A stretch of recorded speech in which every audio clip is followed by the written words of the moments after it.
Bonjour à tous, bienvenue pour une nouvelle vidéo. Aujourd'hui, je vais tenter de vous expliquer pourquoi lutter contre quelque chose, c'est le légitimer dans un sens. Comment dire? Prenons l'exemple de la tyrannie. Beaucoup de gens se sentent concernés actuellement. Ce qu'on peut comprendre dans le contexte.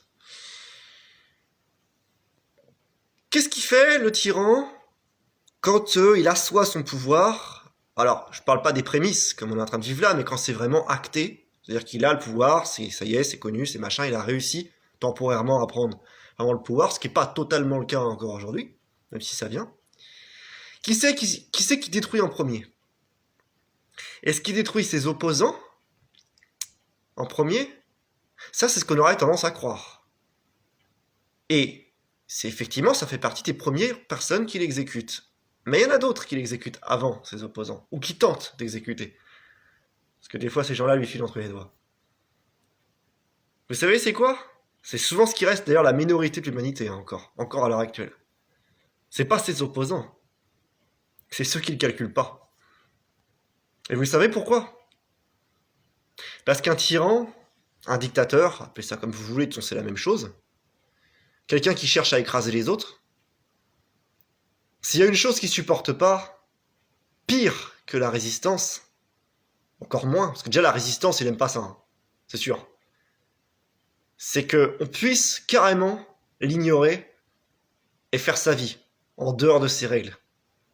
Ça, il supporte pas le tyran, le dictateur. C'est complètement inconcevable pour lui. Parce que si vous voulez, si on rentre dans la tête d'un tyran ou d'un dictateur, c'est quelqu'un qui se prend pour un dieu, techniquement. Après, un dieu de quoi, on s'en fout, mais c'est quelqu'un qui se prend pour un dieu, un roi, tout ce que vous voulez, quoi. Donc pour ces gens, si vous voulez, euh, être... ils n'admettent pas que des gens soient capables de vivre sans considération pour eux, et sans les écouter, et sans leur obéir. Pour eux, c'est un blasphème. Oui, c'est juste qu'ils se prennent pour des dieux, du coup, on peut parler de blasphème. Du coup, voilà. Et c'est ces gens-là qui tentent d'exécuter en premier. Parce que ces gens-là, c'est des gens, alors qui sont peut-être pas libres de leur dictature intérieure, ça dépend. Si ce sont des maîtres spirituels, si. Si ce ne sont pas encore des maîtres spirituels ou des hauts adeptes, non. Voilà. Moi, je m'estime faire partie de ces gens. Ça, j'expliquerai après, parce qu'en soi, c'est plus le message qui est important que le messager. Euh, des gens qui sont libres de la dictature extérieure. Parce qu'il y a une dictature intérieure aussi. Hein. Ça, je ferai peut-être une vidéo là-dessus, c'est peut-être nécessaire. Là, je fais juste un aparté. Extérieur, c'est tout ce qui est le gouvernement, tout ça, voilà, tout ce qui essaie de vous diriger, de vous écraser, votre liberté extérieure. Et intérieur, c'est la dictature quand vous contrôlez pas encore vos émotions, vos pensées, et du moins qu'elle vous dicte votre conduite, que vous vous identifiez à votre ego, en fait, qui vous dicte vos réactions et tout ce que vous devez faire ou ne pas faire. En gros, vous n'êtes pas libre intérieurement. Alors, autant il est assez facile, entre parenthèses, même si pour beaucoup de gens ça ne l'est pas, de se libérer de la dictature extérieure, contrairement à ce qu'on croit, autant c'est beaucoup plus difficile de se libérer de la dictature intérieure. Hein. Je suis bien passé pour savoir, ça fait longtemps que je suis libre de la dictature extérieure, mais que j'ai encore bien du taf à faire pour me libérer de la dictature intérieure. Voilà, bon, c'était un aparté. Donc, le tyran, si vous voulez, outre le fait déjà qu'il ne puisse exister que si des gens y sont soumis, c'est évident, hein, j'ai pas arrêté de le répéter, mais c'est juste une évidence. Il craint encore plus les gens qui ne le calculent pas que ceux qui lui résistent. Alors je dis pas que c'est pas bien de résister à la tyrannie et à la dictature. Largement pas. Au contraire, c'est même une bonne chose. C'est beaucoup mieux que de s'y soumettre, c'est clair et net. Mais le problème, enfin un des problèmes, si on veut, de cette équation, c'est que quand vous rentrez en résistance contre un tyran, c'est que dans un sens, vous reconnaissez un pouvoir chez lui. Bah oui. Parce que si techniquement, vous avez besoin d'entrer en résistance, c'est que vous admettez qu'il a du pouvoir sur votre vie. Ou sur quelque chose du moins auquel vous tenez. C'est QFD. Parce que si vous êtes détaché au point de vous dire, bon, le gars, ou la gonzesse d'ailleurs, hein, parce que, enfin la personne, ça peut être aussi un tyran féminin, hein, ça existe, est quelqu'un, même si c'est plus souvent des hommes quand même, faut le dire, est quelqu'un de, comment dire, voilà, qui a du pouvoir sur ma vie, voilà, c'est là où vous entrez en résistance. Résister à quoi? Moi, pour moi, par exemple, ils n'ont pas de pouvoir sur moi, ces gens-là. Donc avant, je me disais résistant. D'une certaine façon, quand on regarde mon comportement, et quand on me voit effectivement être hors la loi vis-à-vis de ces gens-là, on pourrait se dire, ce mec, c'est un résistant. Et avant, je vous aurais dit oui. Et maintenant que j'ai évolué, je vous dirais peut-être pas, en fait. Je me définirais plus comme résistant parce que je résiste pas, en fait. Je fais ma vie avec en apprenant les lois naturelles et tout. Bon, ça c'est bon, après ma spiritualité hermétiste. Euh, J'essaie d'aller dans le sens de Dieu, des lois universelles, ça. C'est même pas que je leur résiste en fait, c'est que je les calcule pas. Ces gens-là ils font pas partie de ma vie, si vous voulez. Bah, on me dit le président il a fait ci, il a fait. C'est bien en fait. Si vous avez le temps de l'écouter, c'est cool. Moi, ça m'intéresse pas. Moi, ce que Macron il dit, ce que Macron il fait, j'en ai rien à branler. Je me suis jamais mis devant un discours de Macron pour l'écouter. Des fois j'ai rigolé quand des gens m'envoient des articles et tout. Enfin voilà, c'est bien en fait. Tant mieux pour lui en fait. Moi, personnellement, j'ai pas besoin d'un mec comme ça pour diriger ma vie. J'ai pas besoin d'obéir à un mec comme ça. Fin de l'histoire. Le débat il est clos en fait. Donc salut en fait. Voilà. Donc si vous voulez, je suis pas en résistance contre ces gens-là. Puisque, en fait, pour qu'il y ait résistance, il faudrait déjà que je leur reconnaisse, excusez-moi, un pouvoir légitime. Ce qui n'est pas le cas. Parce que pour moi, ils n'ont aucun pouvoir, en fait. Donc, contre quoi voulez-vous que je résiste, en fait? Et d'ailleurs, souvent, on est plus en résistance intérieure que extérieure, hein. On croit qu'on résiste aux tyrans, en fait, c'est qu'on résiste aux failles à l'intérieur de nous qui permettent aux tyrans de profiter de nous et de nous abuser. C'est comme des fois, on croit qu'on est en lutte contre les manipulateurs. Alors qu'en fait, on est en lutte contre les failles qui permettent aux manipulateurs de s'insinuer en nous. Ouais, c'est des nuances, hein, mais faut le savoir, hein, c'est important, hein, parce que ça, c'est des trucs, il y a beaucoup de gens, ils se font niquer avec ça, hein. Et moi, je vous donne ce message parce que c'est une conversation que j'ai avec quelqu'un que je respecte beaucoup, je ne vais pas citer son nom par respect, il se reconnaîtra s'il regarde la vidéo, s'il a le temps, je pense pas, qui me dit qu'il souffre beaucoup en ce moment et vu que c'est un... Moi, je l'appellerais ça un frère parce que déjà, il est dans la spiritualité d'une certaine façon et en plus, il est dans la résistance ancienne. Donc c'est quelqu'un de bien, c'est quelqu'un de très bien, assez connu, mais je dirais pas son nom. Voilà. Mais lui, il est beaucoup dans la résistance, justement. Et il s'est fatigué, il s'est fait du mal avec ça, comme moi dans le temps. Et d'ailleurs, tu te reconnaîtras, donc soutien à toi. Voilà. Et je lui expliquais aussi, je lui dis, fais attention avec ça. Je lui dis plusieurs fois. La résistance, tu résistes, ouais, mais la résistance, elle peut céder aussi, si on prend en métaphore. Une résistance, quand il y a trop de tension dans un circuit électrique, elle peut cramer aussi. Donc résister, c'est bien en fait. Enfin, c'est bien. Ça peut être bien un temps, le temps que vous ayez la conscience de voir qu'en fait, il y a la seule chose laquelle il faut résister, ou plutôt qu'il faut dépasser, c'est ces failles intérieures qui permettent au mal de s'engouffrer dans votre vie et dans votre cœur. Voilà. Donc la résistance, en soi, c'est vrai que si vous êtes profane, c'est une option. Si vous êtes encore apprenti, novice en spiritualité, c'est une option. Ou dans certaines conditions aussi, hein, si Dieu vous le demande, parce que ça peut arriver, hein, que des fois c'est pas nous qui choisissons le rôle que nous avons à jouer aussi, hein, il y a un devoir à faire en tant que spiritualiste aussi des fois. Là aussi ça peut faire sens, voilà. Mais si c'est pas le cas, bah vous n'avez pas forcément à y être en fait. Parce que techniquement, je vous le dis, le tyran, il a beaucoup plus peur des gens qui sont libres de cœur au point de même pas rentrer en résistance contre lui. Bah, d'ailleurs, il y a plusieurs choses qui lui fait peur au tyran par rapport à ça.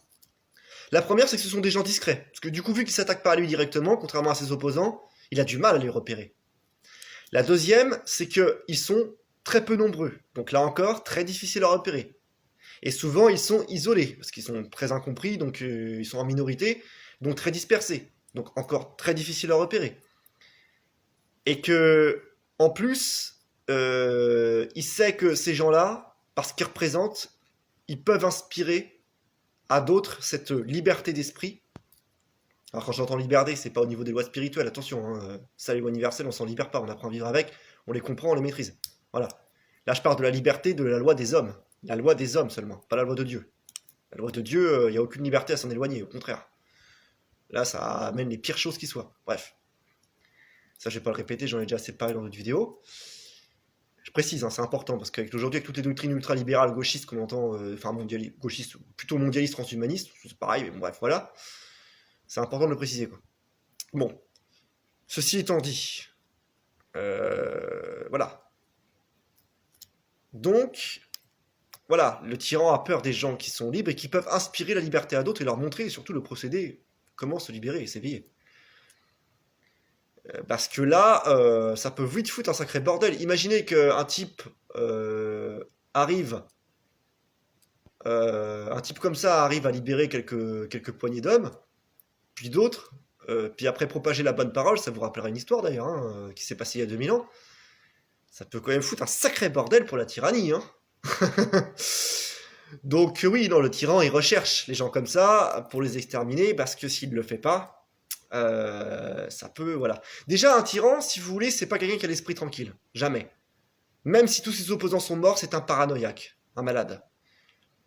Parce qu'il sait qu'il est contre nature, il sait qu'il est mauvais, au fond de lui, il sait qu'il est illégitime dans son pouvoir qu'il occupe, donc il n'est pas tranquille. Un tyran, c'est jamais tranquille. Même si en apparence, publiquement, il essaie de montrer une image sûre de lui, machin et tout, c'est quelqu'un de brisé intérieurement, c'est quelqu'un qui est contaminé à fond par le mal, et c'est quelqu'un qui sera jamais tranquille, parce qu'il est tout le temps dans son ego, et l'ego étant insatiable, et là en plus le tyran il l'a poussé à l'extrême, si vous voulez, il sera jamais satisfait en fait, il faudra toujours dominer, c'est sans fin en fait. Jusqu'à ce qu'il soit arrêté par voilà, les forces évolutives, parce que voilà, qu'il finisse par provoquer sa propre chute. Ou même stoppé par un autre tyran plus ambitieux que lui, hein, comme ça arrive plein de fois dans l'histoire aussi, parce que les tyrans se tuent entre eux, hein, c'est connu. De toute façon, dans les forces du mal, il y a des associations, mais il n'y a pas de fraternité. Hein. Donc, des fois, j'entends dire la fraternité des forces évolutives. Alors, oui, il y a bien des mages noirs qui collaborent ensemble, ça existe, c'est vrai. Il y a aussi des sorciers qui le font, mais jusqu'à une certaine limite. Hein. C'est-à-dire que si jamais un jour il y en a un qui doit sauter pour un autre, là-bas, il n'y a pas je me sacrifie pour toi, attention. Hein. Vous croyez quoi? Non, non, les mecs, attention. Déjà, chez les nazis, il y en a pas mal qui se sont fait des bons gros coups de pute. Voilà, bon, c'est les tyrans dans l'histoire qui se sont trahis les uns les autres. Les exemples, il y en a 1000, hein, vous chercherez, c'est facile à trouver. Je pense qu'on en connaît tous au moins 3. Si c'est pas plus, voilà quoi. Si vous croyez que chez les mages noirs c'est différent, vous mettez le doigt dans l'œil. Hein. Les mecs, à la première occasion, si jamais il y en a un, ouais c'est le danger qui doit sauter pour les autres, ils le vendent. Hein. Vous inquiétez pas, hein. Il n'y a pas de souci. Donc voilà quoi, il y a des associations de malfaiteurs là-dedans, mais il n'y a pas de fraternité à proprement parler. Il n'y a pas de fraternité obscure, parce que fraternité, ça serait à mettre entre guillemets en fait, si vous voulez. Même si des fois on dit les frères de l'ombre, on dit les frères noirs, c'est vrai. Mais c'est une expression en fait, si vous voulez. C'est pour dire la loge noire, mais en soi, bon, il n'y a pas une véritable fraternité. Ils sont incapables de fraterniser ces gens-là, ils n'ont pas le cœur pour ça. Pour fraterniser, il faut avoir de l'amour dans le cœur, il faut avoir un minimum de valeur. Eux, ils en ont plus, en fait. Donc, qu'est-ce que vous voulez qu'ils fraternisent avec quoi? La fraternité, c'est une forme d'amour. Il n'y a pas d'amour dans le cœur de ces gens-là, en fait. Il n'y en a plus. C'est pour ça qu'ils sont comme ça, d'ailleurs. Enfin bref. C'est évident, tout ça. Voilà. Donc, comment je vous... Oui. Sinon, voilà. Et c'est pour ça que le tyran a peur de ces gens-là, en fait. Parce que ce sont des électrons libres. Et le tyran veut tout contrôler. Le tyran a l'obsession du contrôle, si vous voulez. Pour lui, tout doit être soumis à sa tyrannie. À son système de pensée, à sa façon de faire. Voilà. Et tout ce qui ne pense pas comme lui, c'est de la merde, il faut l'écraser, il faut le bannir, enfin voilà. Donc ça lui fait peur. Et le deuxième, effectivement, et après, ça, ces gens-là, il a du mal à les chercher, donc c'est pour ça qu'on a l'impression qu'il s'attaque à un groupe beaucoup plus visible, et qu'on a l'impression que le tyran s'attaque en premier à ses opposants, à la résistance. Mais ça, c'est l'impression qu'on a. Puisque l'autre groupe que je vous ai cité avant est très minoritaire. Alors c'est même pas un groupe, c'est des gens, ils sont libres entre eux, voilà. Ça peut être un groupe, mais c'est pas toujours des groupes. Mais non, en fait. C'est parce que la résistance fait beaucoup de bruit, alors oui, le tyran les calme, effectivement, enfin, essaie de les calmer, voilà, et de les détruire, et tout ça, on a l'impression qu'il s'attaque en premier aux opposants. Mais c'est pas ces opposants qui s'attaquent en premier, le tyran. C'est à ceux qui suivent leur chemin. Et moi, je vous conseille de méditer là-dessus. Maintenant, je vous dis, oui, si vous voulez choisir quelque chose on va dire de noble dans votre vie qui vous fasse avancer, faites en fonction de votre niveau de conscience, de votre vie, de votre rythme, et puis voilà. évidemment. On n'est pas tous voilà, au même niveau à ce niveau-là, mais bon, j'ai fait des répétitions, on n'est pas tous au même niveau à ce niveau-là. Mais bon, concrètement parlant, faut quand même prendre conscience, c'est important, j'insiste dessus, hein, je finirai là-dessus parce que c'est vraiment le fond du message que je veux vous faire passer. C'est que pour chaque mal qui rentre en vous, que ce soit une maladie, un virus, ou que ce soit au niveau psychique, une maladie mentale ou une déviance, que ce soit au niveau mental, que ce soit au niveau spirituel, parce qu'on peut être malade sur tous les plans, malade psychiquement, malade physiquement, malade spirituellement, il faut bien vous dire une chose, c'est que si le mal, d'ailleurs maladie, mal, il y a mal dans maladie, s'il arrive à rentrer, je dis pas que c'est de votre faute, c'est pas ce que je suis en train de vous dire, c'est pas accusateur en fait ce que je dis. C'est que je vous révèle, il y a une faille en fait.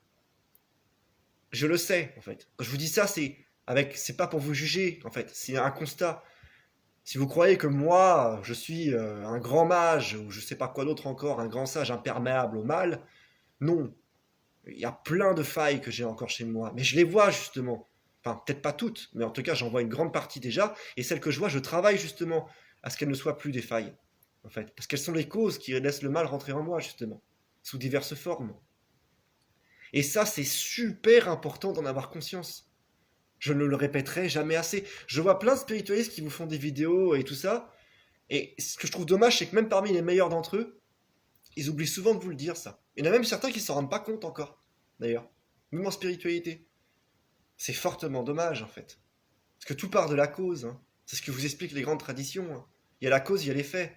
Bon, bah, la cause du mal en vous, c'est la faille qui le laisse rentrer. L'effet, c'est le mal. La maladie, qu'est-ce qu'elle vous raconte quand elle rentre? Elle vous parle de quoi, la maladie? Elle vous dit qu'il y a quelque chose qui va pas, en fait. Sinon, vous seriez pas malade. Dans tous les domaines, que ce soit physique, psychique, voilà, mental. Si elle est rentrée, c'est qu'elle vous parle de quelque chose qui ne va pas, en fait. Je suis pas en train de vous faire des textes New Age en vous disant, ouais, voilà, pensez positif, tout ira mieux. C'est beaucoup plus compliqué que ça demande un travail intérieur très profond, quotidien, pendant des années, voire plusieurs incarnations. Mais il faut bien le commencer quelque part, ce travail. Voilà. Et le commencement, c'est de reconnaître effectivement que si le mal arrive à rentrer, c'est qu'il a trouvé une porte d'entrée. Et cette porte d'entrée, elle n'est pas à l'extérieur de vous, hein. Elle est en vous. Et pour reprendre le sujet de la vidéo, oui, si le tyran arrive à vous atteindre d'une façon ou d'une autre, et j'insiste, et vous pourrez mettre tous les exemples que vous voulez en commentaire si vous ne me croyez pas, il n'y a pas de problème, je vous répondrai, même aux questions qui semblent les plus abracadabrantesques, excusez-moi, qu'on puisse trouver.